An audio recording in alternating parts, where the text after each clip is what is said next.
मिलत हुई चैन हो हर घड़ी हमारे ला होई बेचैन हो अखिया के कजारा धोवत हुई हो अखिया के कजारा धोवत हुई हो हमारा बिना एगो पगली रोवत हुई हो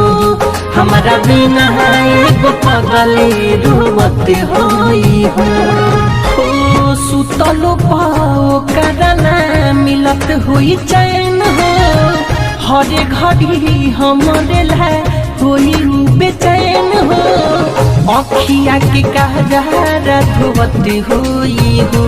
रे अखिया के कजारा धोवत हुई हो हमारा बिना एगो पगली रोवत हुई हो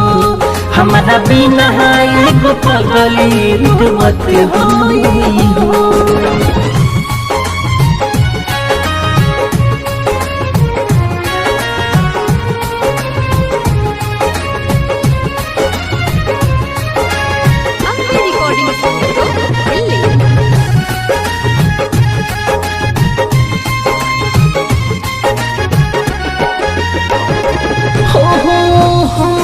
के देखे हरदम खिड़की के छेद से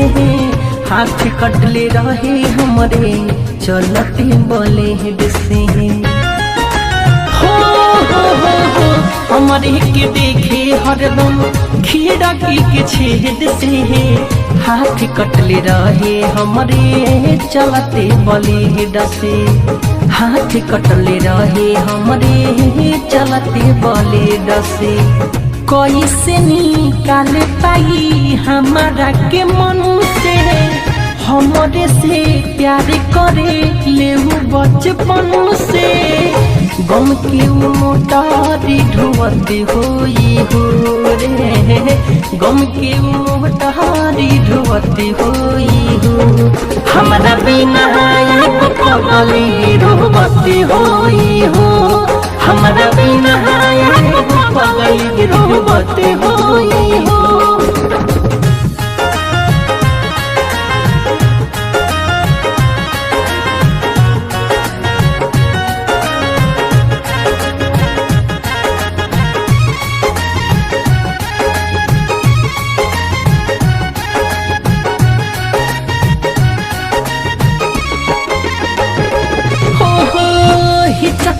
बात हुई खैला के बाद हो निर्मल जोगिस के जब करत हुई याद हो चकिया बात हुई खैला के बाद हो निर्मल जोगेश के जब करत हुई याद हो निर्मल जोगेश के जब करत हुई याद हो चले गई भले हमारा जिंदगी से निकाल के भूले नहीं पाई अपना मिठू मार सहल के दिनों राती रही आज हती हुई हो दिनों राती रही आज हती हुई हो हमारा बिना एगो पगली रोवत हुई हो हमारा बिना एगो पगली रोवत हुई हो सुतलो पाओ करना मिलत हुई चैन हो